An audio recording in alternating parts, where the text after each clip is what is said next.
answer naman, so sabi ko it depends, is don't kick them when they're down. But if they're really just incompetent or contrary to you and how you do things, they're just contrary, hindi niya gusto how you decide, or hindi niya gusto yung decision mo, hindi niya gusto yung pananalita mo. But you try your best naman to listen to them. You try your best naman to communicate to them. You try your best to make the best decisions. Some employees will tell you na, no, dapat ganito, dapat ganyan. Don't run your business like a democracy. I tried it as well. It's horrible. All teams have to have one leader, one head, and that's it. You run teams with many heads, that's called what? Monster.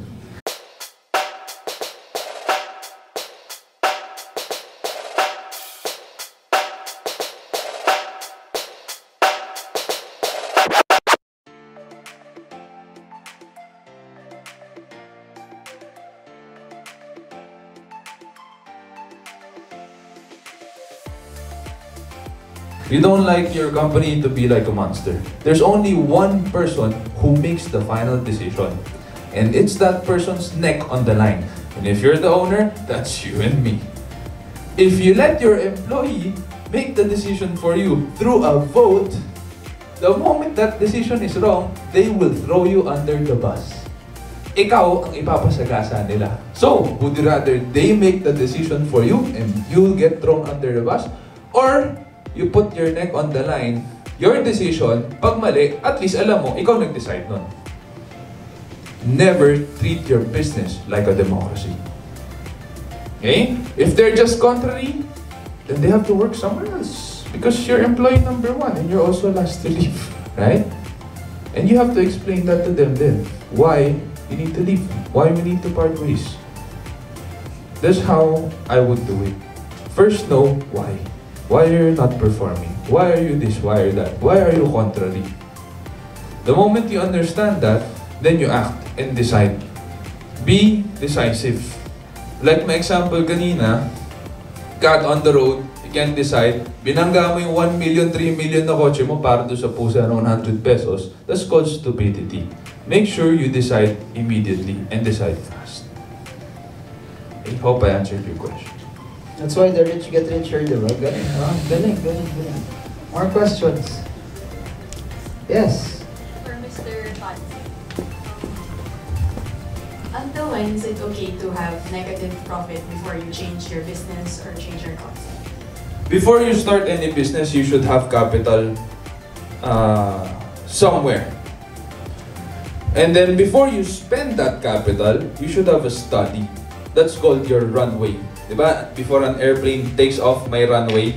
You know bakit may runway? Kasi if it's too short, the airplane will crash nang hindi pa siya nagte-take off. That's disaster. And that's called stupidity. A runway that's too long and assumes that the airplane will never take off is also stupidity because at some point in time, that runway will end. So your runway should be just enough. How you know when it's time to stop the bleeding and kill the company is when your capital does not match the runway anymore. Meaning, the runway is bleeding out faster than you expected your capital to last. In the runway, you should be able to identify when your plane will take off. By ganitong meters, dapat lumipad na siya. Dapat inayos na niya yung pakpak niya na maka-incline na siya paakyat. Right? A pilot measures that. A pilot knows that. Depende sa runway. In NAIA, mas mahaba runway natin. Palawan, mas maiksi. They still take off the same. All the same. Because the pilot measures it. Knows when to take off. Same with you. Your capital, this big. Okay. Gano'ng kahaba runway ko? Oh, I only have like 20 months. Sige, dapat by the 18th month kumikita na ako ng pera.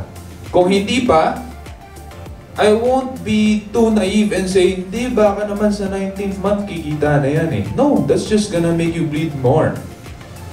And the even more absurd thing to do is, hindi, utang na lang muna tayo. No? That's a very bad thing to do. Do not loan. If you can do it na you're bootstrapped everything, you use your own money, use your own money so that you don't have liabilities to other people. Don't do OPM. Don't do other people's money. That's very bad. Did I answer your question? I'm just curious, are you starting the business already, planning to start it? Starting already. Okay. So, in the process of really at the first stage of it. That's why I always tell people this. Every time you start something, it always has to be small. Because at least it's easier to cut it when it's small. It's easier to in anything you start smaller because nangyayari when you have more money, parang it becomes easy. Sige, kulang, sige, dagdag na lang tayo ng pera ulit or hire tayo ng ganito or kuha tayo ng ganito. A lot of people who are starting, they get consultants kagad, they get this marketing expert kagad at the start. You have to be the expert at everything first. And then when you start to scale yung weakness mo, that's when you hire. Then you just double down on things that you want or you're good at also. But you have to start small. Kasi when you start something that's big kagad, and then especially like what Sean said, you go into debt. That's the worst thing that you can ever do. Never borrow when you're just starting the business. You borrow na when you're scaling and then may profitability na siya. But when you're starting out, tsaka I think makikita man kung walang bente, makikita man sa bente, tapos malalaman mo, for me you will see it if are you selling a product or service? Real estate. Real estate. So, okay. And this applies for, you will see if there's repeat customers. If the ones that went to you 6 months ago still coming back, or are they just new customers and when they get your product, they don't get it anymore. That's when you see parang it becomes harder. So, I think tama, there will come a point in time where you will see na parang it either doesn't have the market or I'm not just marketing it properly or maybe my competition is just doing a better job than me as well. So you'll see it also. Pero that's why when you start small, you know what's nice about starting small?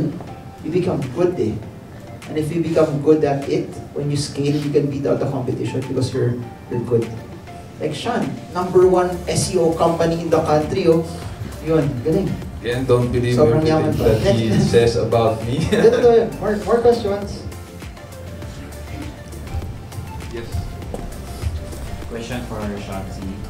I would like to know this about your field, digital marketing, SEO. So I would like to know where did you get your clients? Rather, I think the question would be how can a freelance starter get his clients?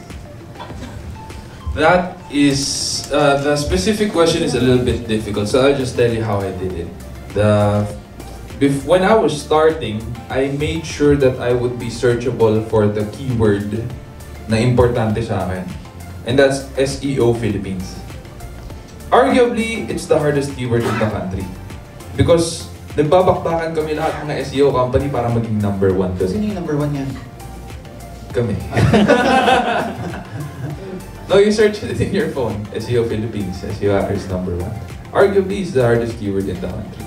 Right? Because all of us SEO companies are struggling for that. And as we all know, there are only 10 spots on the first page of Google, isn't there?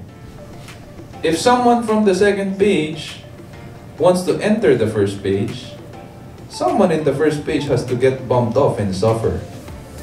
Right? It's a zero-sum game. Clients, how they think, if they want an SEO company, the smart ones, how they think is, kung sino yung #1, siya na kukunin ko. Kasi that means they practice what they preach and they know what they're doing. That's why that keyword was so important for me. I've been doing SEO almost a decade now. And we've been #1 for quite a long time already for that keyword. And the other keywords that are similar to it. SEO company, SEO services, SEO agency, you name it. We're there. Clients now search for that keyword, find us at the top, click our site, and then set a meeting. That's how I make most of my clients. Okay? Most of them are inbound. That's what I love about searching. No one forces you to search. No one forces me to search. People search when they need something. Notice everyone, this is for everyone. In the buying process, if you're gonna be buying a car, smartphone, laptop, maybe even a stock, In that buying process, isasama mo si Google. Somewhere along the way, magre-research ka. Presyo, saan mabibili, gaano kamahal, gaano katagal na yung model, ano yung mas magandang model. Google is always now in the buying process. And if my business is about affecting that buying process, that's a really good business. So clients, the same. Their buying process in hiring an SEO company, they search, they find us. So I'm always there, at least I'm one of the 3 na magpipitch. Kasi SOP usually 3 supplier. At the very least, ako yung isa sa 3. Now as a freelancer, how you're able to do it? Sa simula, outbound ka talaga. And you're gonna have to list yourself in websites like Upwork, Fiverr. You're gonna have to look for clients. Because branding and searchability takes time. It takes time to build. Before I was able to build our branding, dami-dami na naming articles na nasulat. I've been featured in the publications I showed you earlier. Some of them are big publications here and abroad. It takes time. It takes a lot of hard work. But like sa stocks, as Marvin mentioned, you keep on investing, just gonna keep on growing. What's your business? What do you plan to start? It's very, we can give you something specific. I'm planning to start my own SEO. Just like Sean. Good luck. I'll give you a tip. When you're starting, do a lot of things for free. Kasi why? That's when you know talaga kung magaling ka o hindi. Kasi kung hindi ka magaling, kahit libre ka, hindi ka kukunan eh. A lot, when nag-boom yung photography, videography industry, everyone wanted to be a photographer eh. A wedding photographer. But a good way for you to do it for free. To see later on na when it gets hard, will you still do it or not eh. To know, para your portfolio gets there, para you get referred by a lot of people. Kasi if people like your service or your product, the best marketing and branding that you can get is not in Facebook, it's word of mouth eh. It's people getting you over. Facebook is good pero when people get you from Facebook and they don't like the product, di na uulit yun eh. So do it first for free, do a lot for free. Then once you get good at it, feeling ko those that like your service or your product early on, it will just parang scale.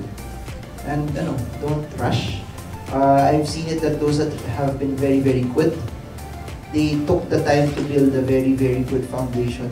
That's why it's very, very important if you want to start a business, you need to have a large cash pile. Na pag hindi kumita yun ng X amount of time, yung runway mo, mabubuhay ka pa rin. That's very, very, very, very important because it's hard to think if you're thinking saan magagaling yung pera. So that's what I do. If I'll start now. Parang I'd start a business from scratch now. I just do everything for free first to actually see if I have a market for it.